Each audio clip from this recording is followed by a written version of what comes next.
یرقان کی وجوہات، علامات اور 10 علاج۔ عام طور پر یرقان بچوں کو متاثر کرتا ہے، لیکن بڑے بھی اس کا شکار ہو سکتے ہیں۔ یہ ایک ایسا مرض ہے جس میں جلد اور آنکھ کا سفید حصہ پیلا پڑ جاتا ہے، اس لیے اسے پیلیا بھی کہتے ہیں۔ یہ بیماری خون، جگر یا پتے کے مسائل کی علامات بھی ہو سکتی ہے۔ یرقان کا سامنا اس وقت کرنا پڑتا ہے جب خون میں بلی روبن کی مقدار بڑھ جاتی ہے۔ یہ ایک زرد سے نارنجی رنگ کا مادہ ہوتا ہے جو خون کے سرخ خلیوں میں موجود ہوتا ہے۔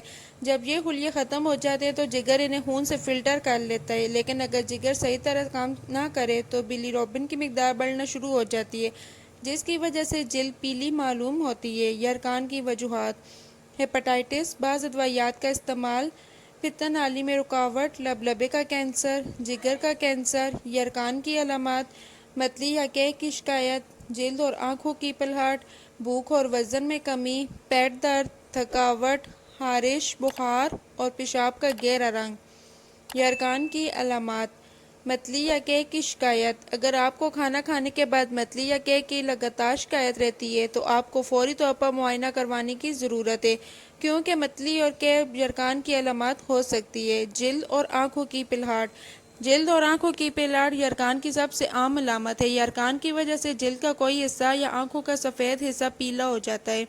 بھوک اور وزن میں کمی: ایسے افراد جو یرقان کا شکار ہوں ان کو بھوک کم لگتی ہے، جس کی وجہ سے ان کا وزن تیزی سے گھٹنے لگتا ہے۔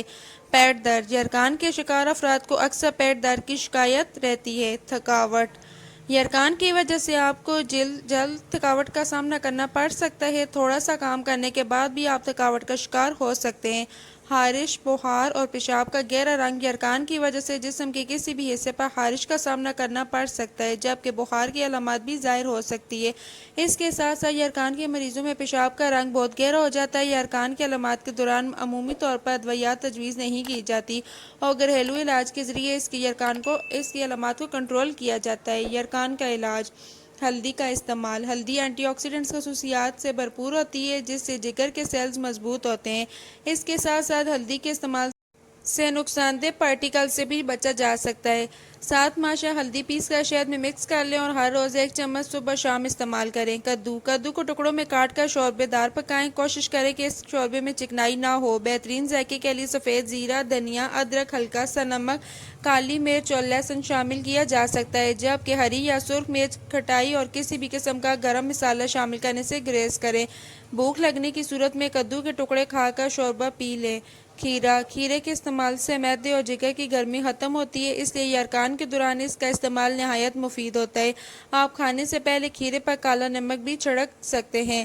ادرک: تھوڑی سی ادرک، پودینے کی 10 پتیاں اور سونف 1 چائے کا چمچ 1 کپ پانی میں شامل کرکے قہوہ بنا لیں اور دن میں 3 سے 4 مرتبہ استعمال کریں۔ اس کے ساتھ ساتھ پیسی ہوئی ادرک، 1 چمچ پانی، لیموں، پودینے کا عرق اور 1 شہد کا چمچ شامل کرکے امیزہ بنا لیں اور اس امیزے کو بھی دن میں 3 سے 4 مرتبہ استعمال کریں۔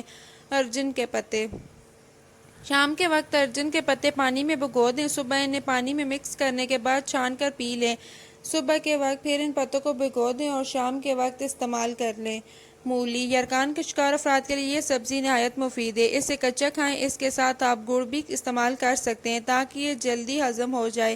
مولی کے رس میں چینی مکس کرکے بھی استعمال کیا جا سکتا ہے۔ اس کے علاوہ مولی کے پتوں کا رس بھی اس مرض میں مفید رہتا ہے۔ گاجر: اس مرض میں مبتلا مریضوں کے لیے گاجر کا مربہ بہت مفید ثابت ہوتا ہے۔ مربہ آپ گھر پر بھی بنا سکتے ہیں اور بازار سے بھی خرید سکتے ہیں۔ ویڈیو اچھی لگی تو ویڈیو کو لائک کریں۔